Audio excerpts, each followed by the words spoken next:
Bonjour à tous. Alors, excusez-moi pour la qualité de la vidéo et pour le cadrage qui n'est pas tip top, mais je fais avec mes moyens. Donc, aujourd'hui, je vais vous parler de l'oracle temporel de Gérard Barbier, de pourquoi, du comment j'ai choisi spécifiquement cet oracle comparé à d'autres.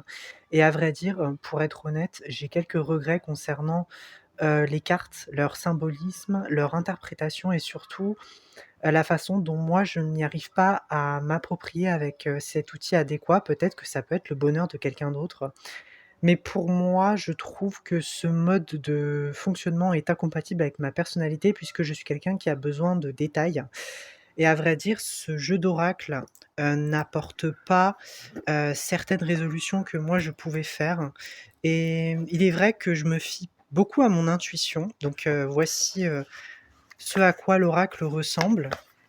Donc avec, vous voyez ici des combinaisons en fonction de ce que vous voulez mettre. Donc là, c'est spécifiquement lié au prénom, de celui qui joue. Vous pouvez aussi poser, des questions sur la personnalité de quelqu'un d'autre, mais je pense que ça a à faire aussi avec, son consentement au niveau de son énergie à lui, au niveau de son âme.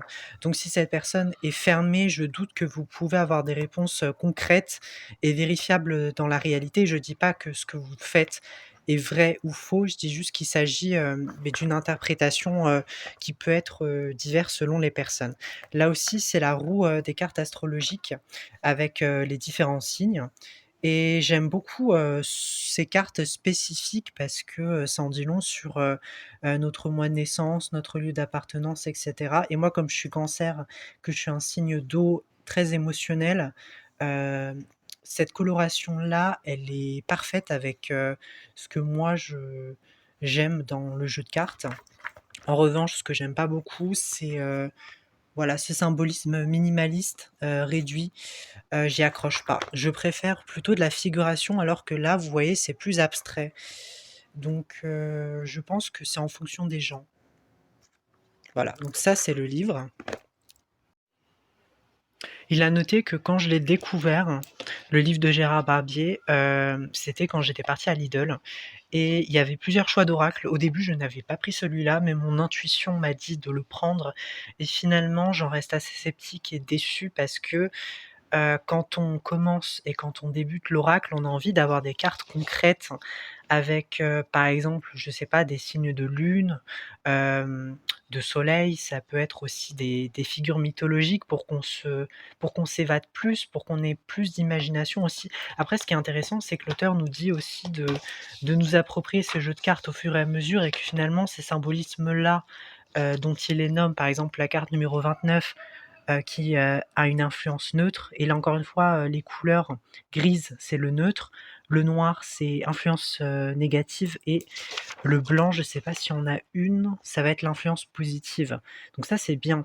Mais au niveau de oui, du symbolisme des cartes, ça laisse quand même à désirer, je trouve et pour, cette raison-là, je pense que je désactiverai les commentaires sur, cette vidéo parce que j'ai pas envie de recevoir de critiques.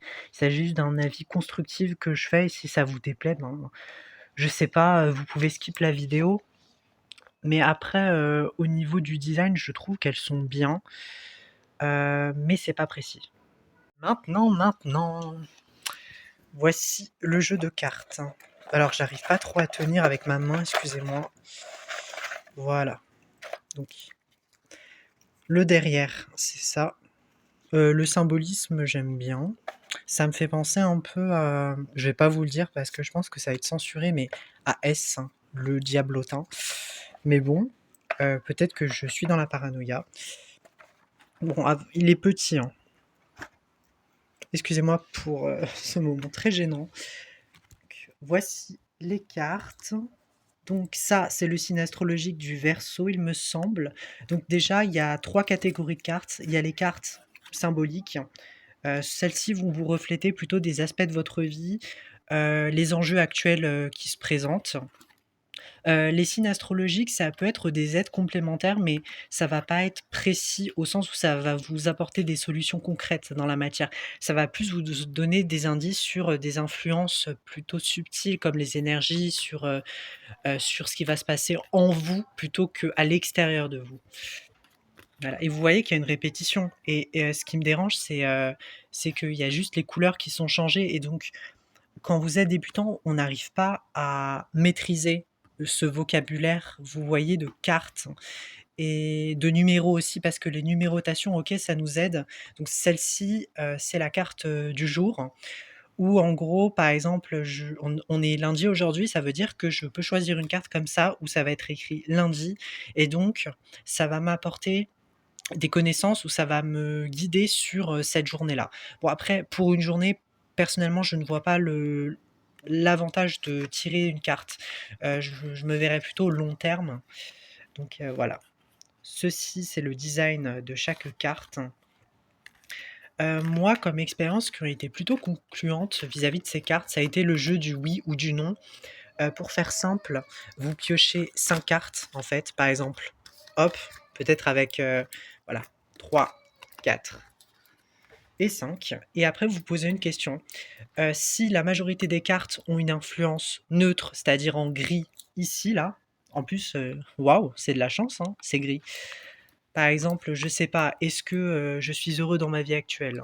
Voilà, donc il y a neutre, neutre, neutre, blanc et blanc. Donc là, il y a 2 positives, 3 neutres. S'il y a des neutres, ça veut dire que la question, soit elle est mal formulée, soit il faut que vous reveniez plus tard pour poser cette même question, ou soit c'est neutre parce qu'il y a du bien et il y a du mal dans votre vie. En revanche, s'il y a, que des négatifs, ça veut dire que la réponse est fausse. En gros, s'il y a plus de négatives ou plus de positives que de neutres, plus il y a un aspect, plus la réponse est vraie. Voilà, pour conclure.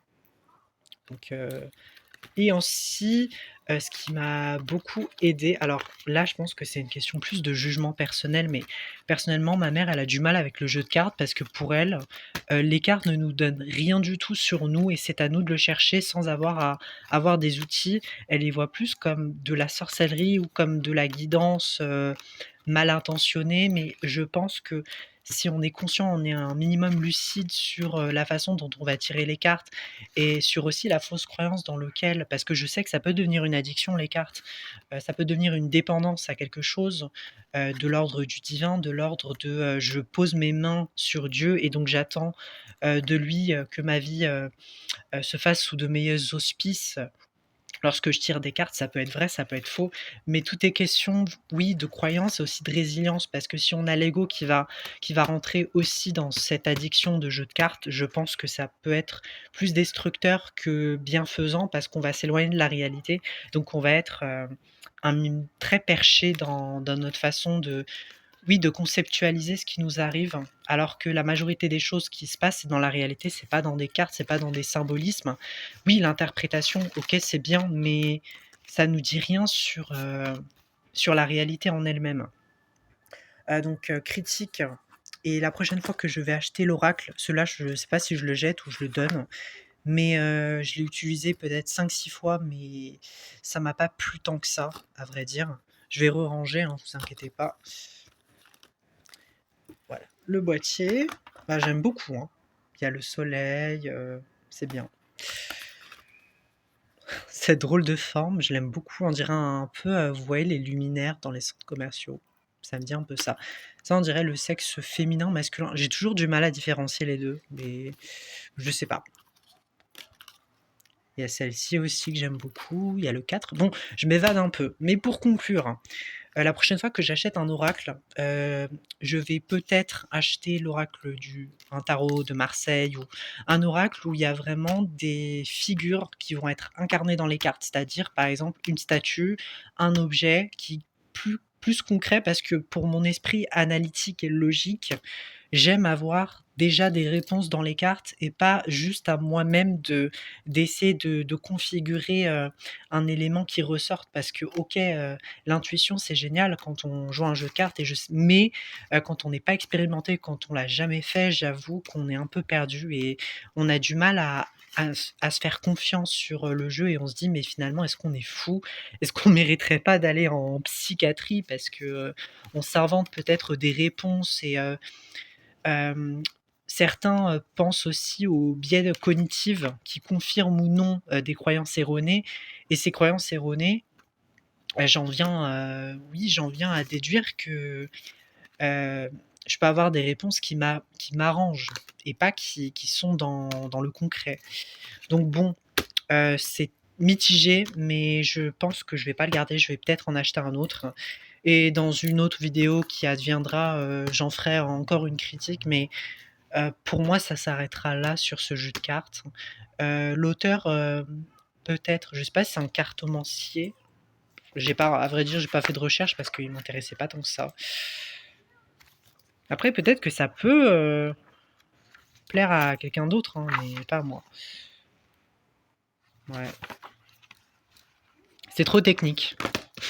Trop de technicité tue l'amour et la simplicité d'un jeu de cartes.